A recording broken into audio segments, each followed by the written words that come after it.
Sir మనకి ఒక సామెత ఉంటుంది సార్, మబ్బులు చూసి ముంతలో నీళ్లు వాళ్ళకి పోసుకున్నారు అని. అలాగా ఐటీ కంపెనీలు ఆ మధ్యన ఈ ఏఐని నమ్ముకుని చాలామందిని పాపం ఉద్యోగులను తీసేసి చాలా గందరగోళమైన పరిస్థితులు ఉద్యోగస్తులంతా కూడా ఐటీ ఉద్యోగులంతా కూడా చాలా ఇబ్బంది పడినటువంటి పరిస్థితులు. అయితే తాజాగా ఏంటంటే అసలు ఈ ఏఐ తోటే చాలా ఎక్స్పెన్సివ్ అయిపోతుంది, తడిసి మోపుడైపోతుంది అనేలాగా పరిస్థితులు ఉన్నాయి అని ఒక సమాచారం. ఇప్పుడు దీని గురించి మనతో మాట్లాడటానికి కూడా ఉన్నారు ఐటీ నిపుణులు పేకేటి ప్రసాద్ గారు, జియో పొలిటికల్ అనలిస్ట్. సార్ నమస్కారం. సార్ ఆయన దగ్గరికి వెళ్ళే ముందు అసలు ఈ పరిస్థితిని ఎలా చూడాలి? ఐటీ రంగంలో గడిచిన దశాబ్ద కాలంలో చాలా రకరకాల మార్పులు రావడం, ముఖ్యంగా ఏంటంటే అంత కష్టపడి చదువుకొని ఉద్యోగాలు సంపాదించిన తర్వాత ప్రైవేట్ ఆర్గనైజేషన్స్లో ఒక అన్సర్టనిటీ అనేది అయితే ఎప్పటి నుంచో కూడా ఉంది. కాసేపు కొంతకాలం ఏమో రెసిషన్ పేరుతో చాలా సఫర్ అయిన పరిస్థితి, హైర్ అండ్ ఫైర్ అని చెప్పని ఇలా రకరకాలుగా వాళ్ళకి ఎక్కడా కూడా ఒక స్టాండర్డ్ ఇది ముందు సెక్యూరిటీగా మనం ఈ జాబ్ చేసుకోవచ్చు అనే పరిస్థితి లేదు. ఏఐ వచ్చిన తర్వాత అయితే అసలు పెద్ద మొత్తంలో మనం ఒక సబ్జెక్ట్ కూడా మనం డిస్కస్ చేసాం ఈ మధ్య. ఏ సంస్థల్లో ఎన్ని వేల ఉద్యోగాలు ఎంతమందిని తీసేశారు, భవిష్యత్తులో పరిస్థితులు ఇంకా మరింత దారుణంగా ఉండే అవకాశం ఉందా అనేది కూడా డిస్కస్ చేసాం. అయితే ఆశ్చర్యకరంగా వచ్చినటువంటి వార్త ఏంటంటే ఇప్పుడు ఏఐ ఉద్యోగులకు ఏఐ అసలు తడిసి మోపిడవుతా ఉంది, దానికంటే కూడా ఉద్యోగులే బెటరు అనేది ఇటీవల కాలంలో చాలా కంపెనీలు ఇవన్నీ కూడా ఆ ఎక్స్పెండిచర్స్ అన్నీ కూడా క్యాలిక్యులేట్ చేసుకున్న తర్వాత ఏఐ వల్ల ఉద్యోగుల అవసరం తగ్గిందనేది కరెక్ట్ కాదు.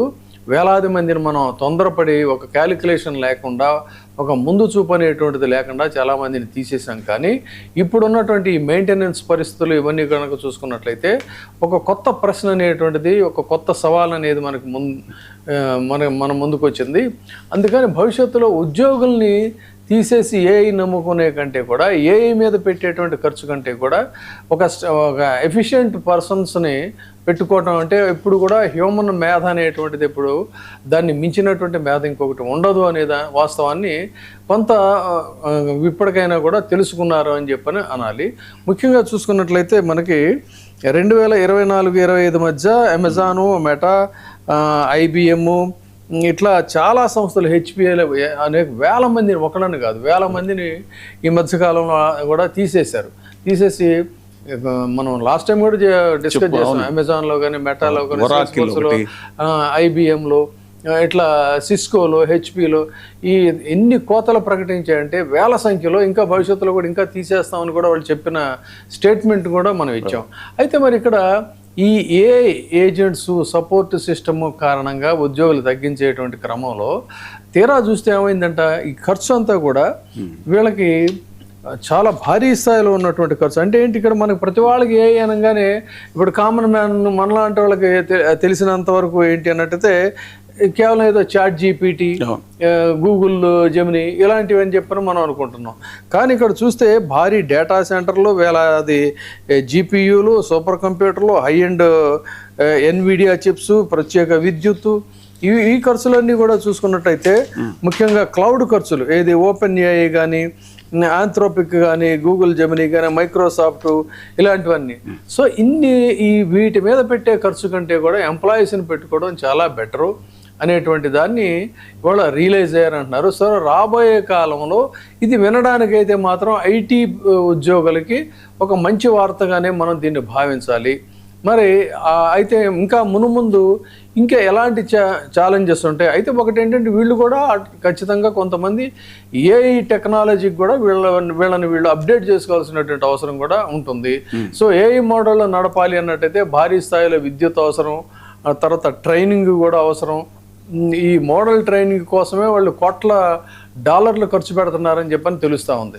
సో ఈ $1,00,00,000 ఖర్చు కంటే కూడా ఇదే బెటర్ అని ఇప్పుడు రిలీజ్ అయినటువంటిది ఒక మంచి శుభవార్తగానే మనం అనాలి. కాబట్టి దానికి ఎక్స్పర్ట్గా ఈరోజు మనతో ఉన్నటువంటి గెస్ట్ని ఆయన్నే మనం ఈ వివరాలన్నీ కూడా అడిగి తెలుసుకుంటే బాగుంటుంది. ప్రసాద్ గారు నమస్తే అండి. ప్రసాద్ గారు మీ ఆడియో అన్మ్యూట్ చేయండి, ఆడియో రావట్లేదు. ఓకే. అదే ఇప్పుడు ఈ ఏఐ కంపెనీలు, ఐటీ కంపెనీలకి అంటే ఉద్యోగుల పేరోల్ కంటే ఏ యూసేజ్ బిల్లు చాలా ఎక్కువ అనేటువంటి దాన్ని ఆ అధినేతలే ఒప్పుకుంటున్నారు. సో ఈ పరిణామాలను ఎలా చూడాలి?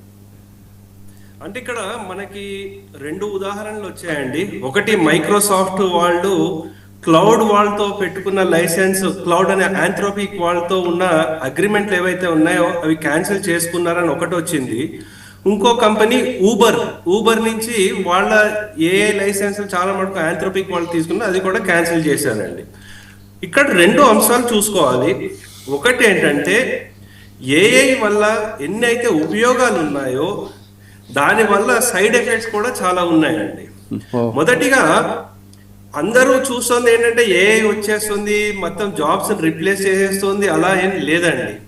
ఏఐ కొంచెం మనము ఒక 3-4 రోజుల్లో చేసేది ఒక 5-6 గంటల్లో చేస్తుంది. కానీ ఏఐ మీరు ఏఐ టూల్ యూజ్ చేసినా సరే ఫస్ట్ వాళ్ళు చెప్పేది అంటే ఏఐ కెన్ మేక్ మిస్టేక్స్ అని ఒక డిస్క్లైమర్ ఒకటి పెట్టేస్తారు. సో దాంతో ఏంటంటే వాళ్ళ దగ్గర నుంచి ఎటువంటి ఓనర్షిప్ ఉండదు. అయితే ఇక్కడ అంశాలు ఏంటంటే చూసుకోవాల్సిందండి, ఏఐ నిజంగానే రిప్లేస్ చేసేస్తోందా అంటే అది 100% తీసుకోలేము.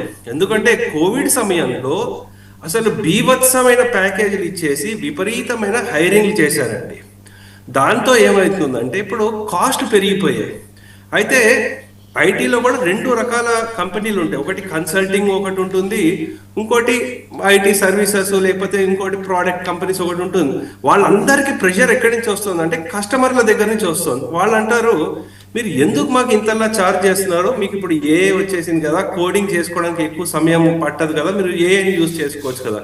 సో ఆ మార్జిన్ ప్రెషర్ కూడా రావడంతో ఏఐని ఒక బూచిగా చూపించి వీళ్ళు తగ్గించే ప్రయత్నాలు అంటే ఫైరింగ్ చేయడం అవన్నీ చేస్తున్నారండి. అది ఒక మొదటి అంశం. నెక్స్ట్ ఇంకొక అంశం చూడాల్సింది మైక్రోసాఫ్ట్ వాళ్ళు ఏం చేశారంటే వాళ్ళు గిట్ హబ్ అనే ఒక కంపెనీని కొనేశారండి. వాళ్ళే ఇంటర్నల్లీ ఆ ఏఐ టూని యూజ్ చేసుకుంటున్నారు. ఆ ప్రోడక్ట్ స్టేబుల్ అయ్యేంత వరకు క్లౌడ్ని యూజ్ చేసుకున్నారు. అందు గురించి ఇది కంప్లీట్ ఏం రిప్లేస్మెంట్ చేయకపోవడం అండి. ఇది ఏంటంటే జస్ట్ కొంచెం చేంజ్ చేయడం అనమాట, అంటే కాస్ట్ తగ్గించుకునేది. ఎందుకంటే క్లౌడ్ ఆంథ్రోపిక్ వాళ్ళది ఏదైతే ఉందో దాని లైసెన్స్ చాలా కాస్ట్లీ. ఊబర్ వచ్చేసరికి ఊబర్ వాళ్ళు సంవత్సరానికి ఎంతైతే బడ్జెట్ పెట్టుకున్నారో ఈ లైసెన్స్ కాస్ట్ అంటే ఈ ఏఐ టూల్స్కి ఎలా ఉంటుందంటే క్రెడిట్స్ టోకెన్స్ అని ఉంటుందండి. సంవత్సరానికి మొత్తం ఎంప్లాయీస్కి ఎంతైతే కావాలని పెట్టుకున్నారో అది 3-4 నెలల్లోనే అయిపోయింది. అసలు వీళ్ళందరికీ ఒక భయం వేసింది, అసలు ఇంత డిపెండెన్సీ అయిపోయి మామూలుగా వాళ్ళ ఆలోచన మేధాశక్తినే కోల్పోతున్నారా మన ఎంప్లాయీస్ అని ఒక భయం పట్టుకుంది. ఇంకోటి ఏఐలో వచ్చేసరికండి హాలిసినేషన్ అంటారు, అంటే ఉంది లేనిది కూడా ఉన్నట్టు ఊహించేసుకుని అది రిజల్ట్ ఇచ్చేస్తుంది. దాన్ని వ్యాలిడేట్ చేసుకోవాలంటే మళ్ళీ డెవలపర్లే వాళ్ళే చేసుకోవాల్సింది, ఇదొకటి. ఇంకోటి సెక్యూరిటీ ఇంకోటి కూడా ఒక థ్రెట్గా ఉంది. సో ఈ 2 ఛాలెంజెస్ని కూడా అడ్రస్ చేసుకోవడానికి ఈ ట్రేడ్ ఆఫ్ చేసుకుంటున్నారు. మనకి హ్యూమన్ కాస్టా లేకపోతే ఈ ఏఐ కాస్టా అనేది ప్రపంచవ్యాప్తంగా చూసుకుంటే అన్ని కంపెనీలు దగ్గర 90% వరకు మేము ఏఐ యూజ్ చేసుకోవాలనే చూస్తున్నాము అంటున్నారు. కానీ దానివల్ల అవుట్కమ్లు ఎంత వచ్చింది, మీకు ఎంతవరకు యూస్ఫుల్ అంటే ఎవరు చెప్పలేని స్టేజ్లో ఉన్నారు. More than 50% as you rightly told ఉద్యోగుల జీతాల కంటే ఏఐ టోకెన్లకే ఎక్కువ ఖర్చు చేయాల్సినటువంటి పరిస్థితి వస్తుంది అని చెప్తూ ఈ గూగుల్ మాతృ సంస్థ అయినటువంటి ఆల్ఫాబెట్ ఏఐ ఎంత అంటే $80 మిలియన్ పెట్టుబడులు పెట్టాల్సినటువంటి పరిస్థితి వచ్చింది ఏఐకి అని చెప్పి చెప్తున్నారండి వాళ్ళు. సో ఇది ఒక అంటే గూగుల్ ఒప్పుకుంది, గూగుల్ మాతృ సంస్థ ఆల్ఫాబెట్ ఏఐ భారీ స్థాయిలో మేము ఏఐ కోసం నిధులు సమీకరించాల్సినటువంటి పరిస్థితి వచ్చిందని చెప్తున్నారంటే ఒక రకంగా ఇది వాళ్ళు ఈ ఒక బెదిరిపోయేటువంటి పరిస్థితికి వచ్చారా? అంటే అండి యూజువల్లీ నేను ఐటీలో ఒక దగ్గర ఒక 25 సంవత్సరాల నుంచి వర్క్ చేస్తున్నామండి. సో దీంట్లో మేము 2000